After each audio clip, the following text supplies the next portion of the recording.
Mini India లాంటి ఢిల్లీలో తెలుగు ఓటర్లను ఆకర్షించేందుకు పార్టీలు తీవ్ర ప్రయత్నాలు చేస్తున్నాయి. తెలుగు రాష్ట్రాల నేతలు ఢిల్లీలో మకాం వేసి ప్రచారంతో హోరెత్తిస్తున్నారు. సుష్మా స్వరాజ్ కూతురు భన్సూరి పోటీ చేస్తున్న న్యూఢిల్లీ నియోజకవర్గంలో తెలంగాణ బీజేపీ నేతలు విస్తృతంగా ప్రచారం చేస్తున్నారు. బీజేపీ హ్యాట్రిక్ క్లీన్ స్వీప్ ఖాయమంటున్న బీజేపీ జాతీయ పదాధికారి పొంగులేటి సుధాకర్ రెడ్డితో మా ప్రతినిధి వెంకటేష్ ఫేస్ టు ఫేస్.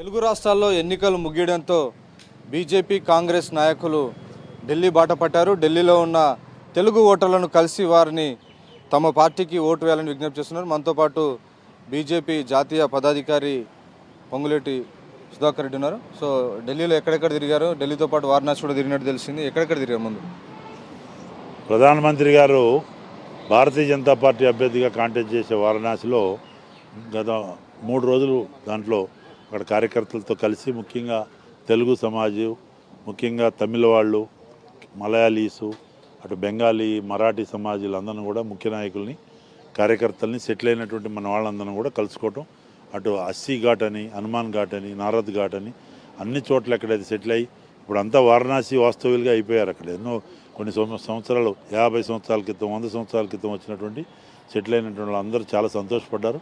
అత్యధిక మెజార్టీతో, రికార్డు మెజార్టీతో నరేంద్ర మోడీ గారిని గెలిపిపోతున్నారు.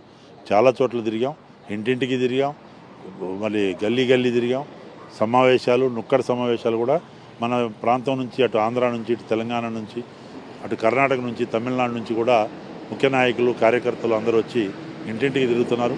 వాళ్ళతో ఛాయ్ పే చర్చ, నరేంద్ర మోడీ గారి పేరుతో మోడీ టీ చర్చలు, ఇట్లా ఈ రకంగా ఒక ఏ ఇష్యూస్ ప్రధానంగా మీరు జనంలోకి తీసుకెళ్తారు? ప్రత్యేకించి ఢిల్లీలో దేశ రాజధాని, తెలుగు ఓటర్లు ఉన్నారు. మీరు ఢిల్లీలో నిన్నటి నుంచి కూడా కార్యక్రమాలు, ముఖ్యంగా మా తమిళనాడు అధ్యక్షుడు అన్నామలై, అటు మురుగన్ గారు, ఇటు నేను చాలా చోట్ల ఈరోజు కల్కాజీలో ప్రాంతంలో కార్యక్రమం ఉంది. ఆర్కే పురం, మన తెలుగు సంఘాలు, గతంలో నేను ఇక్కడ ఇన్ఛార్జిగా కూడా పనిచేశాను కాబట్టి చాలామందితో సంబంధాలు ఉన్నాయి. వాళ్ళందరితో కూడా నేను కాంటాక్ట్ చేస్తున్నా. భారతదేశం సురక్షితంగా ఉండాలంటే ఒక రక్షకుడుగా, సంరక్షకుడుగా నరేంద్ర మోడీ గారిని చూస్తున్నారు. ఈసారి ఆప్ కాంగ్రెస్ ఒకటే మీకు ఛాలెంజ్ విసురుతుంది. సో ఈసారి హ్యాట్రిక్ కొట్టడం కష్టమే, క్లీన్ స్వీప్ కావడం కష్టమే అని అంటున్నారు. ఏమంటారు? ఢిల్లీ ప్రజలు చాలా చైతన్యవంతులు. ఇది దేశంగా చూస్తున్నారు. దేశం ఒక యూనిటీగా జరిగే ఎలక్షన్ అది ఢిల్లీ కాబట్టి ఎంత ఆప్ ప్రయత్నాలున్నా, కాంగ్రెస్ ప్రయత్నాలున్నా వాళ్ళు ఎట్లా దుమ్మేసి పూసుకున్నారు, ఒకళ్ళ మీద ఒకళ్ళు గతంలో ఏమేమి మాట్లాడుకున్నారు అన్నీ తెలుసు. ఏది మాట్లాడినా ప్రజల చైతన్యవంతులు. ఎస్పెషల్లీ ఢిల్లీలో ఇది మినీ ఇండియా కాబట్టి ఇది ఇండియాకి జరుగుతున్న ఎలక్షన్. వాళ్ళు ఇండియా ఎలియన్స్ అంటే అది విచిత్రమైన కూటమి, అవగాహన లేని కూటమి, ఒక రోడ్ మ్యాప్ లేని కూటమి. నిజమైనటువంటి నాయకత్వం, దమ్మున్న నాయకత్వం నరేంద్ర మోడీ గారిలో చూస్తున్నాం. ఒక డైనమిక్ ప్రైమ్ మినిస్టర్గా చూస్తున్నారు.